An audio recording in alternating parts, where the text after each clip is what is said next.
اندر، اس کی پاداش کے اندر سزا، چونکہ آئین قانون کے اندر تو یہ چند مضبوط ہاتھ طاقتور لوگ عدالتیں نہیں مانتے تو قانون اور آئین کیا مانیں گے؟ اس لیے جرم میں اس کا سزا تجویز کرتا ہوں۔ سب سے بڑا جو جرم ہے ایف بی آر کا، جتنے لوگ اس جرم کے اندر ملوث ہیں ان کو بغاوت کے اندر ان کے خلاف ایف آئی آر کٹنی چاہیے، پھر ان کو ان کے بچوں کے ساتھ بے لباس کرنا چاہیے تاکہ پاکستانی قوم جاگ اٹھے، میری بہنیں اور بیٹیاں جاگ اٹھیں کہ یہ وہ پاکستان نہیں ہے جس کے لیے ان کے آباء و اجداد نے قربانی دی تھی۔ یہ پاکستان اب صرف چند مضبوط طاقتور ہاتھوں میں ہے جس نے سارے اداروں کو تباہ کر کے، آج میں یقین سے آپ کو کہتا ہوں، گوگل پہ جائیں، انٹرنیٹ پہ جائیں، تحقیق کریں کہ دنیا کی جس فیڈریشن کے اندر سینٹ موجود ہے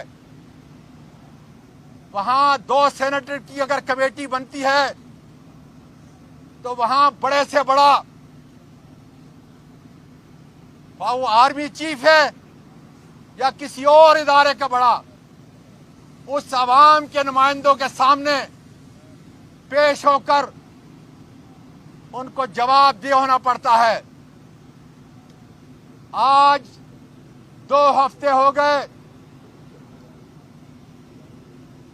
اس اپر ہاؤس ایوان بالا 2 درجن سے زیادہ سینیٹر پاکستان کی سب سے بڑی عدالت کے سامنے پیش ہوتے ہیں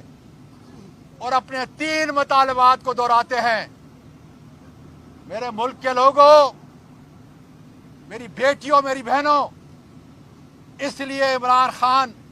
حقیقی آزادی کی بات کر رہا ہے اور پاکستان کا مستقبل یہ قطعاً نہیں ہے کہ گھر کا مالک مہنگائی کی چکی میں پھنسے، بے روزگار ہو، ملک دیوالیہ ہو، لیکن اس کا چوکیدار، اس کے خاندان والے ارب پتی اور کھرب پتی بن جائیں اور اس ملک سے لوٹی ہوئی دولت باہر لے کے جائیں۔ یہ ہے وہ حقیقی آزادی کا پیغام جس کے لیے تم نے 26 تاریخ کو پنڈی میں جمع ہو کر پاکستان کے اداروں کو بحال کرنے کے لیے، آئین کو عملی طور پہ بحال کرنے کے لیے، قانون کی پاسداری کے لیے انشاءاللہ عمران خان کا ساتھ دینا ہوگا۔ پاکستان پائندہ باد۔